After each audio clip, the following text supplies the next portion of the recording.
માતાજી, આજના નવા વિડીયોમાં હાર્દિક હાર્દિક સ્વાગત છે। આજ આપણે પાવર ટીલરની અંદર આપણે જે મોર પગા છે એ આંકવાની તમને આખી સિસ્ટમ સમજાવશું ને ટ્રેક્ટરની સિસ્ટમ સમજાવશું કે ટ્રેક્ટરમાં આંકવાનું કેવી રીતનું।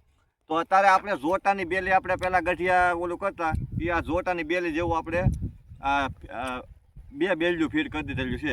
એની અંદર આપણે આવડા મોર પગા ફીટ કર્યા છે। આ મીંદડાય કે મોર પગાય કે તો આપણે અત્યારે આની અંદર 5 દાંતા આવતા એની બદલે આપણે 3 રાખ્યા છે। 3 રાખ્યા એ હું તમને મહત્વ સમજાવી આગળ વિડીયોની અંદર। પછી એક આપણે અહીંયા એક ધોંહરું બનાવ્યું છે। આપણે બળદને પેલા ધોંહરું હતું તો અહીંયા આપણે આ રેકડીની ઉપર અહીંયા જો ધોંહરા જેવું ફિટિંગ કરી દીધું। આ રેકડીની ઉપર જ છે। તો આ રીતનું આ ધોંહરા જેવું આ રીતનું ફિટિંગ કરી નાખ્યું। પછી એની અંદર આપણે અહીંયા બોલ આવ્યા। આપણે તો આ રીતનું હાથી અમે બોલ કર્યા છે। ગમે ખેડૂત ભાઈઓ જે હિંથરું કે ગમે એ ઓલું નાખીને ઓલું કરીએ કે એ આપણે આ બોલે ફોલ્ડિંગ વાળા છે। અહીંયા આપણે આ કરીએ તે આખા ફોલ્ડિંગ વાળા છે। તો પછી આપણે આ બીજા હાથી આંકવાનો આ લોઢિયો છે। તો આ ટ્રેક્ટર આપણે માનો કે આપણે હેઠે કઈ રીતનું વાળવાનું થાય ને એ બધી અમે સિસ્ટમ સમજાવશું કે હેઠે કઈ રીતની કાળજી રાખવી। સમજાવવાનું એવું બાકી રહી ગયું હતું ખેડૂત ભાઈઓ કે આપણે આની અંદર આપણે જો મોર પગા જોડી દીધા છે તો હવે આ મોર પગા આપણે બધા ખેડૂત ભાઈઓને ખ્યાલ જ હશે કે આપણે અત્યારે 3 મોર પગા બે હું લેવા આમાં આ દાંતા કાઢી લીધા આપણે। તો એનું કારણ એવું છે કે આપણે અત્યારે 1.5 મહિનાની સિંગ ચી છે તો એ હુયાના અવસ્થામાં હોય તો આની અંદર અત્યારે તો હુયા બેહવાની અવસ્થા ચાલુ થઈ ગઈ છે। આની અંદર જો અમે એકલા હુયા આ હુયા બધા બેહે છે। તો આપણે બેલી આંકતા હોઈએ ને આપણે મીંદડા આંકવાનો શું ફાયદો થાય। મીંદડા આંકવાનો ફાયદો એક આપણે હુંયાથી આપણે નજીક લઈ લીધા એટલે 3 દાંતા ચડાવી દીધા। તો અત્યારે આપણે વધારે પડતા 3 દાંતા આની અંદર હોય ને તો જ આપણને ફાયદો થતો હોય। તો આ વધારે પડે પછી બીજું કે આપણે હવે ટ્રેક્ટરનું થોડુંક સિસ્ટમ સમજાવી દઈએ। તો આ ટ્રેક્ટરની સિસ્ટમ જ સમજવી એક મહત્વની છે। આપણે વ્હીલ હાલતા હોય ને એની વાહોવાય ફિટિંગ આપણે જે દાંતો હાલતો હોય ને એ આ વ્હીલની વાહોવાય હું તમને વિડીયાની અંદર બતાવી।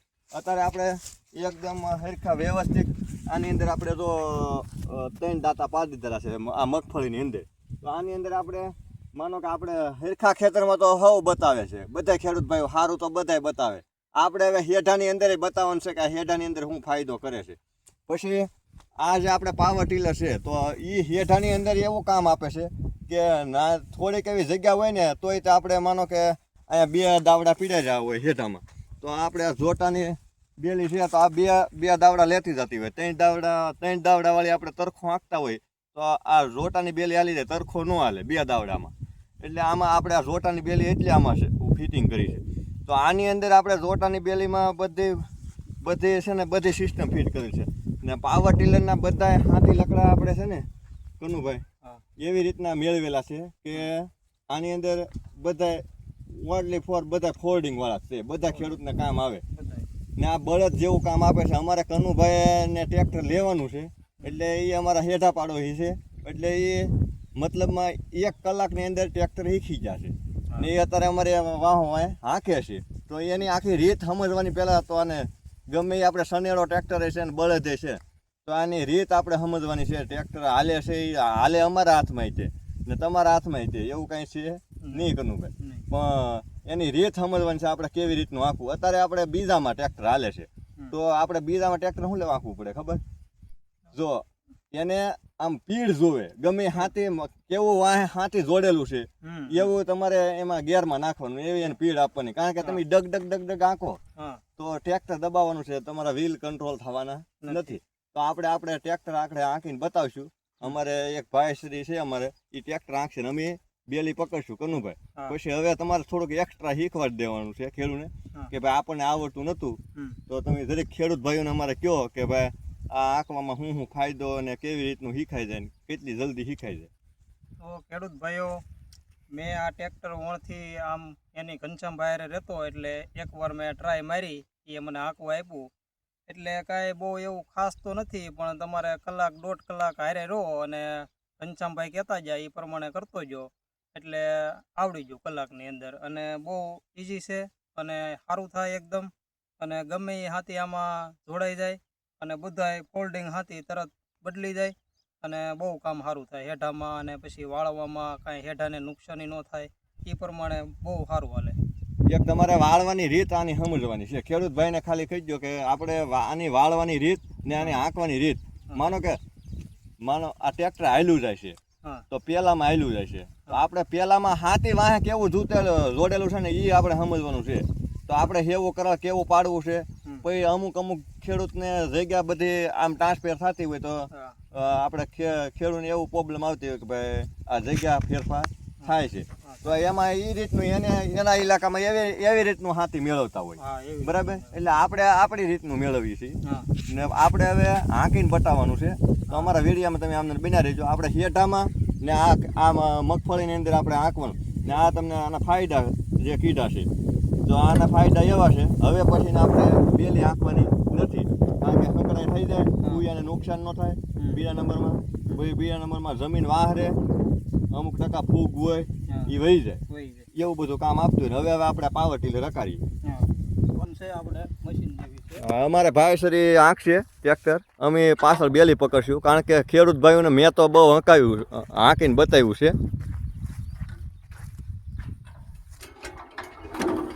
લેવર આપો, એક હેન્ડલે ચાલુ થઈ જાય છે. અમારે હવે આ ભાઈ સરી હાંક તો આયલું આવે છે. અમારા ભાઈ સરી નહીં અમે શીખવાડ્યું છે, તો આ રીતનું આયલું આવે છે.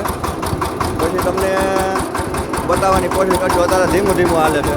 અત્યારે પહેલાં જો જાવા તો તમે મુંજામાં જો આ ભાઈ શીખે છે ને આ રીતના મોર પગા હાલે છે સિંગની અંદર વ્યવસ્થિત એકદમ. અમારે જો કનુભાઈ બે બેલીને કંટ્રોલ કરેલી છે.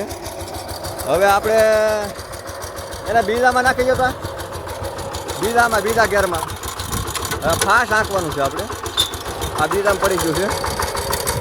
હવે આ ટ્રેક્ટર ફાસ્ટ હાલે છે, તમે ખાલી જોવો.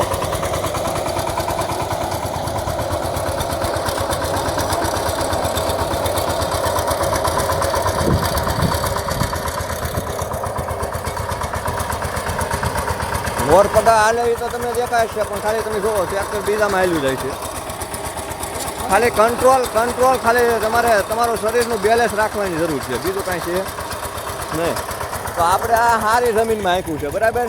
હવે આપણે હેઠે પહોંચી જશે ને હવે આપણે હેઠામાં એનું આપણે માનો કે આપણે સારી જગ્યામાં બતાવવા નથી. હું ખેડૂતનો દીકરો છું, સારી જગ્યામાં બતાવીને આપણે ઓલું કરવું. આપણી પાસે સનેડો છે, ઢાંઢાય છે, બળદ છે, બચાય છે. બધા હાથીના વીડિયાની અંદર આપણે ખાલી સમજવાનું છે, ખાલી તેની રીત શું છે એમ. ખાલી પગ રાખશે આન પાસે હેઠો.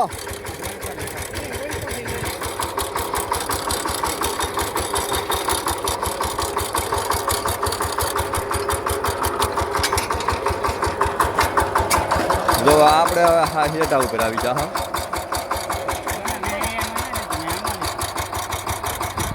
આમાં હાંકડે વાળીમાં આવી જા, હાલી જા. જો આપણે હંકડાઈ વાળી જગ્યા છે. તો રિવેસ લેવામાં છે ને ભાઈ પગ વજન રાખવો, ગમે લોટ ગયો હોય એની માથે. જો હવે આપણે આ હેઠાની અંદર બતાવવાનું છે કે આ નાનું કામ કેવું આપે છે. તો આ હેઠાની અંદર એ બીજામાં નાખી દીધું છે.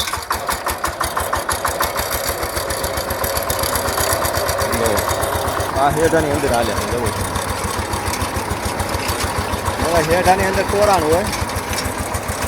હવે આપણે કનુભાઈની રાપડી બતાવીએ. તો આ મીંદરા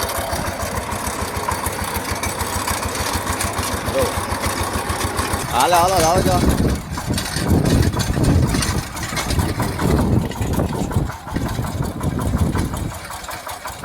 તો અમારે આ રસ્તામાં હાલ્યો આવે છે. મોર પગા આપણે હાંકતા હતા. આ આપણે લોખંડના બનાવ્યા છે. આ રીતનો અમારે કંઈક રસ્તો છે.